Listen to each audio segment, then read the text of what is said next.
कहते हैं बॉस, कोशिश करने वालों की हार नहीं होती, लेकिन यहां पर हार का हिसाब किताब तो नहीं है, लेकिन टेस्ट मैच बचा जरूर सकते हैं। Welcome back to a brand new episode of Balla De Ghuma Ke. This is your favourite host Vaibhav, और चौथे दिन का खेल खत्म हो गया है। भारत और ऑस्ट्रेलिया के बीच गाबा में वो मैच चल रहा है। 252 पर 9 है। चौथे दिन का खेल खत्म होने तक भारतीय टीम और आई मीन फिनोमिनल बैटिंग की है टेलेंडर्स ने, चाहे आकाशदीप हो, जसप्रीत बुमराह हो। और तारीफ करनी होगी दो बल्लेबाजों की, अलग से उनके ऊपर चर्चा करेंगे। केएल राहुल और हमारे पास थे रविंद्र जडेजा, जिन्होंने इस मैच को बनाया, क्योंकि जहां पर 22 पर 4 हो गए थे कल का खेल खत्म होने तक, 51 पर 4 थे, वहां से 252 पर 9 तक लेके गए।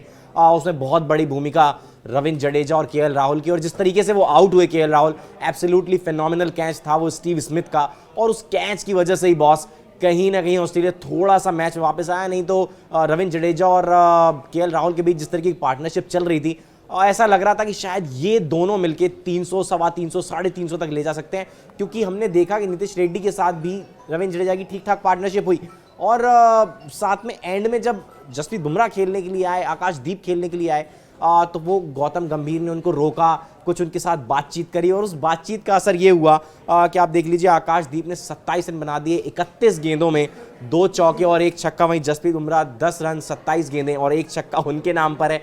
कोई प्रेस कॉन्फ्रेंस में कह रहा था कि जसप्रीत बुमराह बैटिंग नहीं कर सकते। शायद उस प्रेस कॉन्फ्रेंस में उन्होंने, हालांकि उस प्रेस कॉन्फ्रेंस में भी जवाब तो बॉस उन्होंने दे दिया था, लेकिन अब जवाब बल्ले से दिया है उन्होंने। स्टुअर्ट ब्रॉड को, वो जो उन्होंने सबसे ज़्यादा रन लगाने का रिकॉर्ड बनाया था टेस्ट मैच में 1 ओवर में, इंग्लैंड में, मुझे याद आता है 2021-22 का मुकाबला था।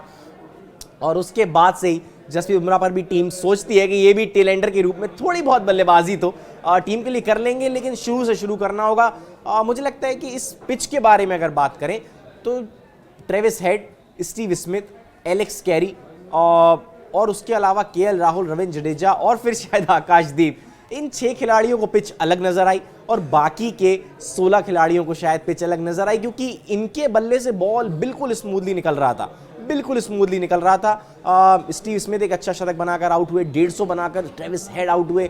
हमने केएल राहुल को देखा, वो 84 पर भले ही आउट हुए, लेकिन जिस तरीके की बल्लेबाजी वो कर रहे थे वो 100% 100 डिजर्व करते थे। लेकिन बॉस किस्मत को कुछ और मंजूर था। स्टीव स्मिथ का वो बेहतरीन कैच, बेहतरीन टॉप नॉच कैच, और इंटरनेशनल लेवल पर ऐसे ही कैचेस आपको मैच जिताते हैं, गेम में फ़र्क डाल देते हैं।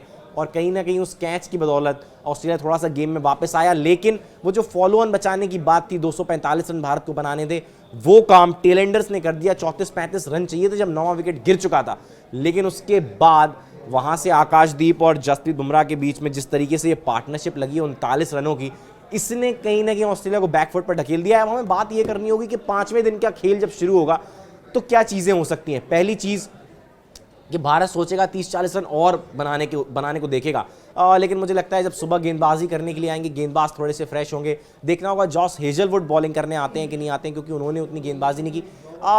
थोड़ा सा ऐड करना चाहूँगा कि ये भी एक कारण है कि शायद भारतीय टीम वापस आ पाई, उनकी बल्लेबाजी वापस आई, क्योंकि हेजलवुड ने गेंदबाजी नहीं की। पैट कमिंस और मिचेल स्टार्क और नेथन लायन पर ही वो पूरा भार आ गया। मिचेल मार्श कह रहे थे अनफिट है, उनसे गेंदबाजी कराई नहीं, इस वजह से शायद वो एक मौका मिल गया भारतीय टीम को, और बचा कुचा जो रहा सहा साथ था वो ईश्वर ने और कह सकते हैं कि बारिश ने दे दिया। क्योंकि बारिश अगर ना होती आज 2-3 घंटे, तो मैच जो है वो फिर शायद ऑस्ट्रेलिया की पकड़ में ज़्यादा होता। लेकिन अब बराबर है, पल्ला दोनों टीम का बराबर भारी है, और ऊंट किस करवट बैठेगा ये अब किसी को नहीं पता। 5वें दिन का खेल जब कल शुरू होगा तो भारतीय टीम कितना लीड को और घटाती है। एटलीस्ट देखिए 193 अभी भी पीछे है, तो मेरे हिसाब से सोच के चल रहे होंगे कि एटलीस्ट 150 तक लीड ऑस्ट्रेलिया को दें, और उससे भी कम अगर हो तो और ही अच्छी बात है, लेकिन एटलीस्ट सोच रहे होंगे 40-45 रन और जोड़ें, क्योंकि ये जोड़ी अच्छी लग रही है आकाशदीप और जसप्रीत बुमराह की। लग रहा है कि ये लोग रन बना सकते हैं। और आई मीन यार, जसप्रीत बुमराह गेंदबाजी से तो डिलीवर कर ही रहे थे, अब बल्लेबाजी से भी डिलीवर कर रहे हैं, तो ये कंप्लीट ऑलराउंडर ना बन जाए थोड़े दिनों बाद। और रविंद्र जडेजा, यार जितनी तारीफ करें उतनी कम, बहुत बेहतरीन बल्लेबाजी करी, 77 रन उन्होंने बनाए। और अगर दबाव ना होता ना तो 100% जडेजा एक शतक बनाते यहाँ पर, और बहुत बेहतरीन शतक बनाते, और वो शतक ना हिस्ट्री में दर्ज होता। लेकिन कहीं ना कहीं वो एक टेलेंडर्स के साथ बैटिंग कर रहे थे, वो दबाव था कि उनको स्ट्राइक रोटेट करनी है, हर ओवर की पहली गेंद खुद खेलनी है, पूरा ओवर खुद निकालना है।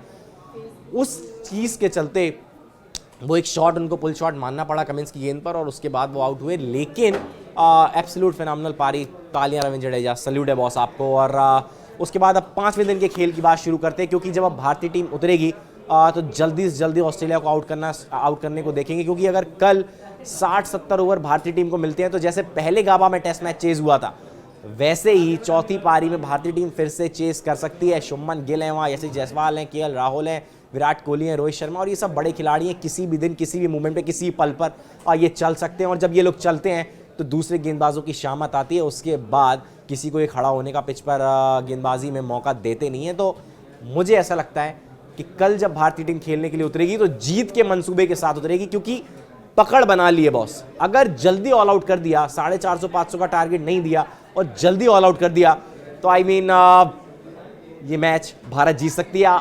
अब आप भी कमेंट करके जरूर बताइए, क्योंकि आपकी राय क्या है ये जानना बहुत जरूरी है। फिलहाल के लिए इस वीडियो में इतना ही। भारत 252 पर 9, 193 रन पीछे। कल एक बार फिर हाजिर होंगे रिजल्ट के साथ कि कौन जीता कौन हारा, या फिर ड्रॉ होगा। क्योंकि टेस्ट मैच में ड्रॉ कराना भी एक बड़ी बात होती है, मैच को बचाना भी मैच जीतने के बराबर होता है। वो जो जब फॉलो ऑन खत्म हुआ, जब आकाशदीप ने वो चौका लगाया, उसके बाद जिस तरीके से ड्रेसिंग रूम्स के वो सीन थे, गौतम गंभीर खुश, विराट कोहली खुश, रोहित शर्मा एक दूसरे को हाई फाइव दे रहे थे, उससे समझ में आ रहा था कि मैच बचाने को देख रहे हैं। और मैच मुझे लगता है बच तो अब गया है। अब ये देखना होगा क्या भारतीय टीम जीतती है या क्या फिर ऑस्ट्रेलिया जीती है। मुझे लगता है ऑस्ट्रेलिया का चांस यहाँ से खत्म हो गया। अगर जीतेगा तो भारत जीतेगा, या फिर ये टेस्ट मैच अब ड्रॉ की ओर होगा। कल एक बार फिर हाजिर होंगे बल्ला दे घुमा के एक नए एपिसोड में। तब तक के लिए धन्यवाद।